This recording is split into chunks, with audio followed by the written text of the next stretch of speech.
Assalamualaikum gengs. Apa kabar kalian? Semoga sehat selalu, berkah umur dan rezekinya. Amin.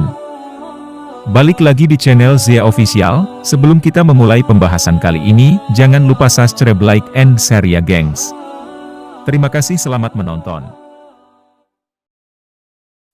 Perlu diingat, ini bukan masalah sepele, sebab ada banyak orang yang disiksa di dalam kubur hanya karena tidak benar ketika cebok setelah kencing. Seringkali kita merasa telah mencuci kemaluan kita dengan bersih dan benar. Bersih belum tentu benar. Hal ini sangat penting agar amal ibadah kita diterima oleh Allah Subhanahu wa Ta'ala.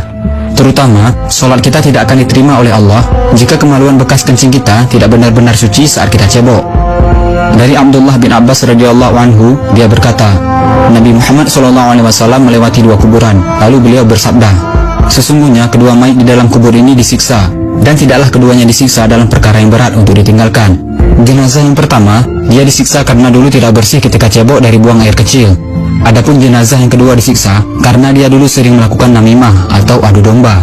Kemudian beliau SAW mengambil sebuah pelepah kurma yang basah, lalu membaginya menjadi dua. Kemudian Rasulullah SAW menancapkan satu pelepah pada setiap kubur itu. Para sahabat bertanya, wahai Rasulullah, kenapa Anda melakukan itu? Beliau menjawab, semoga Allah meringankan siksa kubur keduanya selama pelepah kurma ini belum kering. Hadis riwayat Bukhari dan Muslim. Banyak orang yang merasa ibadah mereka sudah bagus, tetapi sebenarnya masih tidak terlepas dari ancaman azab api neraka hanya karena tidak benar dalam mencuci kemaluannya setelah kencing. Pada suatu hari, Sayyidina Abu Bakar pernah hendak menyolatkan mayit seorang laki-laki, tetapi tiba-tiba tersentak dengan suatu benda yang bergerak-gerak dari dalam kain kafan lelaki tersebut. Lalu disuruhnya seseorang untuk membukanya. Alangkah terkejutnya, ada seekor ular yang sedang melilit kepala kemaluan mayat lelaki tersebut. Khalifah Abu Bakar mencabut pedangnya lalu menghampiri ular tadi untuk membunuhnya. Tetapi ular itu tiba-tiba berkata, apa salahku? Karena aku diutus oleh Allah untuk menjalankan tugas yang diperintahkannya. Setelah diselidiki perbuatan laki-laki tersebut semasa hidupnya, ternyata dia merupakan orang yang menyepelekan dalam hal menyucikan kemaluannya setelah selesai membuang air kecil atau kencing. Jadi sebenarnya bagaimana sih caranya membersihkan kemaluan kita dengan benar? Lelaki dan wanita berbeda caranya.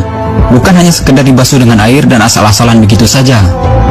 Cara cebok yang benar untuk laki-laki adalah setelah membuang air kecil disunahkan untuk berdehem 3 kali, yaitu supaya air kencing betul-betul sudah habis keluar. Setelah itu urutlah kemaluan dari pangkal hingga ujung beberapa kali dengan menggunakan tangan kiri agar tidak ada lagi air kencing yang tertinggal di dalam saluran. Kemudian basuhlah kemaluan dengan air sampai bersih. Dan cara cebok yang benar untuk perempuan, silahkan kalian bisa bertanya kepada ustazah terdekat agar tidak salah lagi saat cebok dan malah mendapatkan siksa kubur.